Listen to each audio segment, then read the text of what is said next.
Hello, ഇന്ന് ഞാൻ വന്നിട്ടുള്ളത് സിമ്പിളായിട്ട് 2 മിനിറ്റ് കൊണ്ട് തയ്യാറാക്കാൻ പറ്റുന്ന ഒരു തക്കാളി കറിയുടെ റെസിപ്പി ആയിട്ടാണ്. വളരെ പെട്ടെന്ന് തന്നെ തയ്യാറാക്കാം. നമ്മൾ ഭക്ഷണം കഴിക്കാനൊക്കെ ഇരിക്കുന്ന സമയത്ത് മാത്രം അതിന് റെഡി ആയാൽ മതി. അത്രയും ഈസിയാണ്, അത്രയും സിമ്പിളാണ്. ഇതിന് വേണ്ടിയിട്ട് ഞാൻ 3 തക്കാളി എടുത്തിട്ടുണ്ട്. അതൊന്ന് അരിഞ്ഞെടുക്കണം. നമുക്ക് ചെറുതായിട്ടൊന്ന് അരിഞ്ഞെടുത്താൽ മതി. അപ്പോൾ ഞാൻ അരിഞ്ഞെടുത്തിട്ടുണ്ട്. അരിഞ്ഞെടുക്കുമ്പോൾ അതിന് ഞെട്ട് ഭാഗത്തുള്ള ആ കട്ടിയുള്ള ഭാഗം ഉണ്ടല്ലോ, അത് കളയാൻ ശ്രമിക്കണം. ഞാൻ തീരെ ചെറുതായിട്ടാണ് അരിഞ്ഞിട്ടുള്ളത്.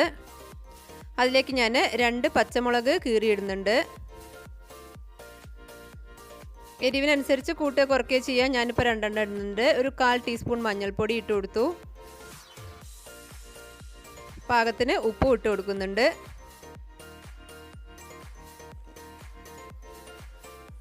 ഞാനത് കുക്കറിലാണ് വേവിക്കുന്നത്.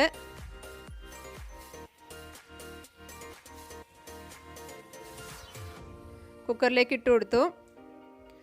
ഞാനിപ്പോൾ ഒരു 2 സ്പൂൺ വെള്ളം ഒഴിച്ചിട്ടുണ്ട്. വെള്ളം ഒഴിക്കണം എന്നൊരു നിർബന്ധമില്ല. കാരണം വെള്ളം അതിൽ തന്നെ തക്കാളിയാണല്ലോ, അതിൽ കുറച്ച് വാട്ടർ കണ്ടൻറ്റ് ഉള്ളതുകൊണ്ട് വെള്ളം ഇറങ്ങി വരും. വെള്ളം ഒഴിക്കണം നിർബന്ധമല്ല. ഞാൻ 2 ടീസ്പൂൺ വെള്ളം ഒഴിച്ചിട്ടുണ്ട്. തിക്കായിട്ടുള്ളൊരു കറിയാണ്. ഒരൊറ്റ വിസിലുകൊണ്ട് തന്നെ വേവും. അപ്പോൾ അതാ വെന്തിട്ട് ഞാനൊരു പാത്രത്തിലേക്ക് മാറ്റിയിട്ടുണ്ട്. ഇനി അതിലേക്ക് കടുകും കറിവേപ്പിലയും വറുത്തിടുക എന്നുള്ളൊരു ജോലി മാത്രമേ ഉള്ളൂ. അത്രയും സിമ്പിളാണ്, എന്നാൽ വളരെ ടേസ്റ്റിയാണ്. ഈ കറി മാത്രം ഉണ്ടായാൽ മതി നമുക്ക് ചോറുണ്ണാൻ.